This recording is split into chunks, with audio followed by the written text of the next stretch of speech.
ਹਸਤ ਖੇਲਤ ਤੇਰੇ ਦਿਉਰੇ ਆਇਆ। ਅਗਲਾ ਵਿਅੰਗ। ਪੈਸੇ ਵੱਲੋਂ ਕੁਝ ਕਮਜ਼ੋਰ ਅਵਸਥਾ ਵਾਲੇ ਪਰਿਵਾਰ ਦੀ ਬੇਟੀ ਦਾ ਵਿਆਹ ਹੋਣਾ ਸੀ। ਉਹਨਾਂ ਨੇ ਵਿਆਹ ਤੋਂ ਪਹਿਲਾਂ ਘਰ ਵਿੱਚ ਸਹਿਜ ਪਾਠ ਰਖਵਾ ਲਿਆ, ਜਿਵੇਂ ਕਿ ਅਕਸਰ ਸਾਡੇ ਪਰੰਪਰਾਵਾਂ ਚੱਲਦੀਆਂ ਆ ਰਹੀਆਂ ਨੇ। 9-10 ਦਿਨਾਂ ਵਿੱਚ ਪਾਠ ਪੂਰਾ ਹੋਇਆ। ਫਿਰ ਨਿਸ਼ਚਿਤ ਤਰੀਕ 'ਤੇ ਬਰਾਤ ਆਣ ਢੁੱਕੀ। ਸਰਦਾ ਬਣਦਾ ਅੰਨ ਪਾਣੀ ਛਕਾਉਣ ਤੋਂ ਮਗਰੋਂ ਬਰਾਤੀ ਅਤੇ ਹੋਰ ਰਿਸ਼ਤੇਦਾਰ ਗੁਰੂ ਗ੍ਰੰਥ ਸਾਹਿਬ ਦੀ ਹਜ਼ੂਰੀ ਵਿੱਚ ਆ ਕੇ ਸੱਜ ਗਏ। ਪਾਠੀ ਭਾਈ ਨੇ ਆਪਣਾ ਬੇਟਾ ਜੋੜੀ ਵਜਾਉਣ ਲਈ ਨਾਲ ਬਿਠਾ ਲਿਆ ਸੀ।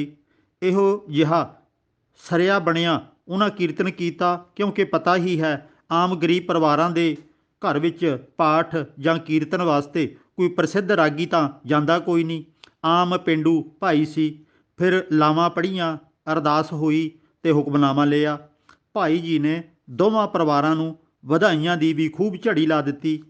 ਕੜਾਹ ਪ੍ਰਸ਼ਾਦ ਵਰਤਣ ਤੋਂ ਬਾਅਦ ਸਾਰੇ ਉੱਠ ਕੇ ਜਾਣ ਲੱਗੇ। ਪਰਿਵਾਰ ਦੇ ਮੁਖੀ ਫੌਜਾ ਸਿੰਘ ਨੇ ਗਿਆਨੀ ਜੀ ਨੂੰ ਕਿਹਾ ਕਿ ਮਹਾਰਾਜ ਦਾ ਸਰੂਪ ਸੰਦੋਖ ਦਿਓ, ਗੁਰਦੁਆਰੇ ਪਹੁੰਚਾ ਆਈਏ। ਭਾਈ ਜੀ ਬੋਲਿਆ, ਪਰ ਪਹਿਲਾਂ ਮੇਰਾ ਹਿਸਾਬ ਕਿਤਾਬ ਤਾਂ ਨਿਬੇੜ ਦਿਓ। ਫੌਜਾ ਸਿੰਘ ਕਹਿਣ ਲੱਗਾ, ਆਹ ਲਓ ਤੁਹਾਡੀ ਭੇਟਾ 500 ਰੁਪਈਏ ਹੈ। ਭਾਈ ਜੀ ਬੋਲਿਆ, ਹੈਂ ਇਹ ਕੀ ਮਜ਼ਾਕ ਹੈ? 10 ਦਿਨ ਮੈਂ ਪਾਠ ਕੀਤਾ, ਆਨੰਦ ਕਾਰਜ ਕਰਵਾਏ, ਇੰਨੀ ਮਿਹਨਤ ਤੋਂ ਬਾਅਦ ਸਿਰਫ 500 ਰੁਪਏ? ਫੌਜਾ ਸਿੰਘ ਬੋਲਿਆ, ਅਸੀਂ ਵੀ ਕਿਹੜਾ ਭਾਈ ਬਹੁਤੇ ਅਮੀਰ ਹਾਂ, ਮਸੀਂ ਸਾਡੀ ਦਾਲ ਰੋਟੀ ਚੱਲਦੀ ਹੈ, ਰੱਖ ਲਓ, ਇੰਨੇ ਹੀ ਕਾਫੀ ਸਮਝੋ, ਹੋਰਨਾਂ ਵੱਡੇ ਘਰਾਂ 'ਚੋਂ ਤੁਹਾਨੂੰ ਵੱਧ ਮਿਲ ਜਾਣਗੇ। ਭਾਈ ਜੀ ਬੋਲਿਆ, ਦੇਖੋ ਫੌਜਾ ਸਿਆਂ, ਘੱਟੋ ਘੱਟ 1100 ਰੁਪਈਆ ਤਾਂ ਮੈਂ ਜ਼ਰੂਰ ਲਵਾਂਗਾ, ਨਹੀਂ ਤਾਂ ਮੈਂ ਸਭ ਕੁਝ ਉਲਟਾ ਕਰਕੇ ਰੱਖ ਦਿਆਂਗਾ। ਫੌਜਾ ਸਿੰਘ ਜਰਾ ਕੁ ਗੁੱਸੇ ਵਿੱਚ ਬੋਲਿਆ, ਕੀ ਉਲਟਾ ਕਰਕੇ ਰੱਖ ਦੇਵੇਂਗਾ? ਕੀ ਤਾਕਤ ਹੈ ਤੇਰੇ ਕੋਲ? ਕਰ ਲੈ ਜੋ ਕਰਨਾ ਹੈ।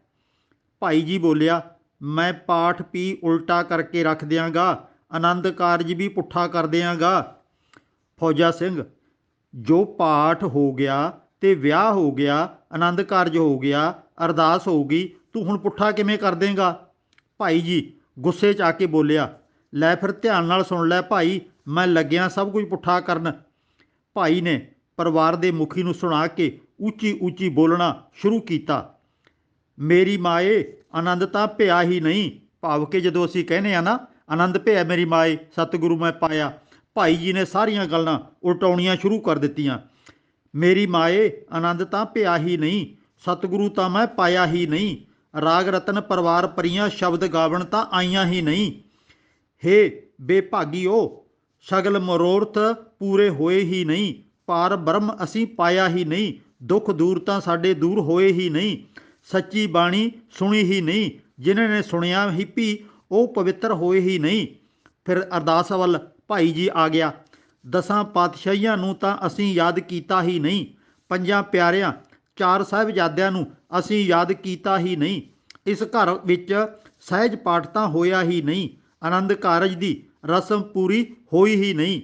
ਫੌਜਾ ਸਿੰਘ ਵਿਚਾਰਾ ਚਿੱਲਾ ਉੱਠਿਆ, ਪਸੀਨੋ ਪਸੀਨੀ ਹੋ ਗਿਆ, ਕਹਿਣ ਲੱਗਿਆ, ਉਹ ਭਾਈ ਜੀ ਰਹਿਣ ਦੇ, ਉਹ ਬਖਸ਼ ਲੈ ਸਾਨੂੰ, ਜਿੰਨੇ ਰੁਪਏ ਤੁਸੀਂ ਮੰਗੇ ਹਨ, ਜਿਵੇਂ ਕਿਵੇਂ ਹੁਣੇ ਦੇਣ ਲੱਗੇ ਹਾਂ, ਭਾਵੇਂ ਮੈਨੂੰ ਕਿਤੋਂ ਉਧਾਰੇ ਫੜ ਕੇ ਦੇਣੇ ਪੈਣ, ਪਰ ਕਿਰਪਾ ਕਰਕੇ ਇੱਦਾਂ ਦੇ ਬਚਨ ਨਾ ਬੋਲ, ਸਾਰੇ ਕੀਤੇ ਕਰਾਈ ਨੂੰ ਪੁੱਠਾ ਨਾ ਕਰਕੇ ਰੱਖਦੀ, ਕਿਤੇ ਅਸੀਂ ਮਾਰੇ ਜਾਵਾਂਗੇ। ਮੰਗੀ ਗਈ ਰਕਮ ਭਾਈ ਜੀ ਨੂੰ ਅਦਾ ਕੀਤੀ ਗਈ ਤਾਂ ਭਾਈ ਜੀ ਵਿਦਾ ਹੋਇਆ।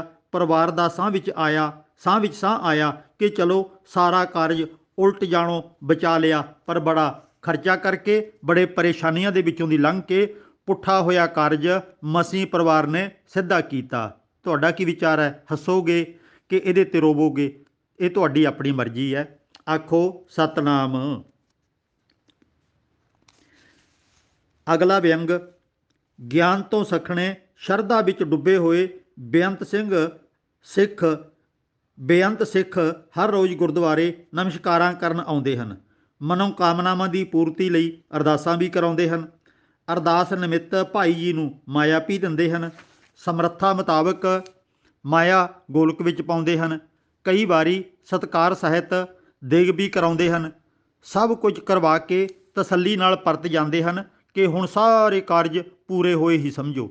ਸ਼ਾਇਦ ਉਹਨਾਂ ਨੇ ਕਦੀ ਸੋਚਿਆ ਹੀ ਨਹੀਂ ਕਿ ਪਿਛਲੇ 65-70 ਸਾਲਾਂ ਤੋਂ ਗੁਰਦੁਆਰਾ ਨਨਕਾਣਾ ਸਾਹਿਬ ਅਰਦਾਸ ਕਰਕੇ ਸਿੱਖ ਮੰਗਦੇ ਆ ਰਹੇ ਨੇ ਕਿ ਇਹ ਸੱਚੇ ਪਾਤਸ਼ਾਹ ਨਨਕਾਣਾ ਸਾਹਿਬ ਤੇ ਹੋਰ ਗੁਰਦੁਆਰੇ ਸਾਡੇ ਹਵਾਲੇ ਕਰ ਦਿਓ, ਪਰ ਉਹ ਨਹੀਂ ਮਿਲਿਆ। ਲੱਖਾਂ ਅਰਦਾਸਾਂ ਰੋਜ਼ ਹੁੰਦੀਆਂ ਹਨ ਨਨਕਾਣਾ ਸਾਹਿਬ ਤੇ ਹੋਰ ਗੁਰਦੁਆਰਿਆਂ ਵਾਸਤੇ। ਰਾਵੀ ਦੇ ਕਿਨਾਰੇ ਕਰਤਾਰ ਰਾਵੀ ਦੇ ਕਿਨਾਰੇ ਗੁਰਦਾਸਪੁਰ ਤੋਂ ਅੱਗੇ ਕਰਤਾਰਪੁਰ ਵਿਖੇ ਬਣਿਆ ਗੁਰਦੁਆਰਾ, ਉਸ ਦੇ ਦਰਸ਼ਨਾਂ ਲਈ ਲਾਂਘਾ ਪ੍ਰਾਪਤ ਕਰਨ ਵਾਸਤੇ 160 ਤੋਂ ਵੱਧ ਅਰਦਾਸਾਂ ਹੋ ਚੁੱਕੀਆਂ ਹਨ, ਪਰ ਪਾਕਿਸਤਾਨ ਸਰਕਾਰ ਨੇ ਗੁਰਦੁਆਰਾ ਲਈ ਰਸਤਾ ਨਹੀਂ ਦਿੱਤਾ। ਇਹ 2019 ਦੇ ਦਸੰਬਰ ਦੇ ਵਿੱਚ ਇਹ ਜਿਹੜਾ ਗੁਰਦੁਆਰੇ ਦਾ ਲਾਂਘਾ ਮਿਲਿਆ, ਉਹ ਵੀ ਵੱਖਰੇ ਢੰਗ ਤਰੀਕੇ ਨੇ। ਉਹਦੇ ਵਾਸਤੇ ਸਰਕਾਰਾਂ ਦੀਆਂ ਪਾਲਿਸੀਆਂ ਨੇ ਤੇ ਕੋਈ ਸਿੱਖਾਂ ਦੇ ਬੇਅੰਤ ਖਰਚੇ ਗਏ ਪੈਸੇ ਨੇ, ਉਹਦੇ ਨਾਲ ਇਹ ਲਾਂਘਾ ਮਿਲਿਆ, ਨਹੀਂ ਤਾਂ ਨਹੀਂ ਸੀ ਮਿਲਣਾ।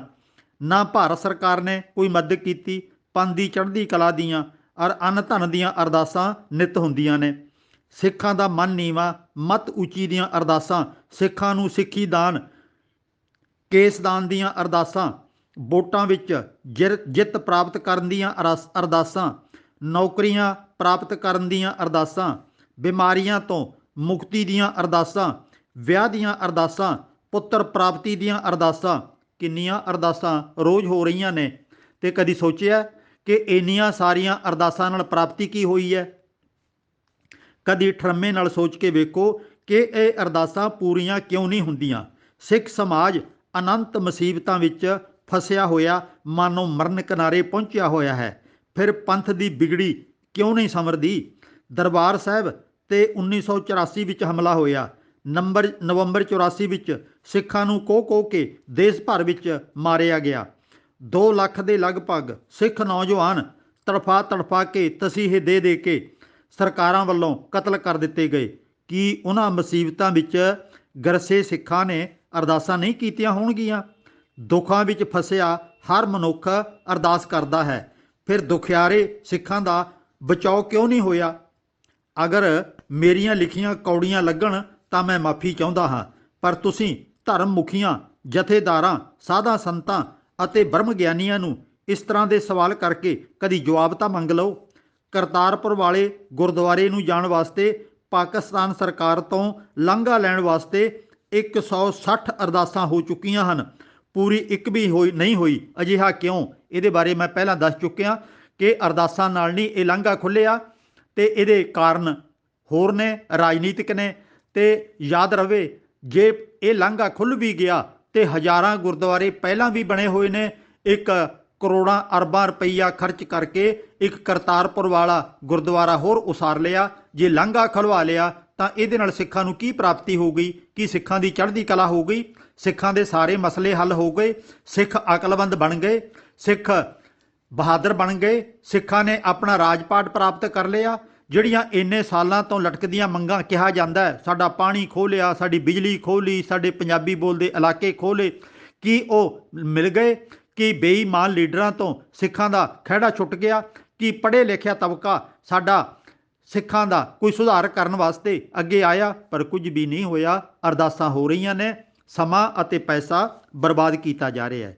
ਤੁਹਾਡਾ ਕੀ ਵਿਚਾਰ ਹੈ? ਕਦੀ ਆਪਣੇ ਦਿਮਾਗ ਤੋਂ ਕੰਮ ਜ਼ਰੂਰ ਲੈਣਾ। ਆਖੋ ਸਤਨਾਮ।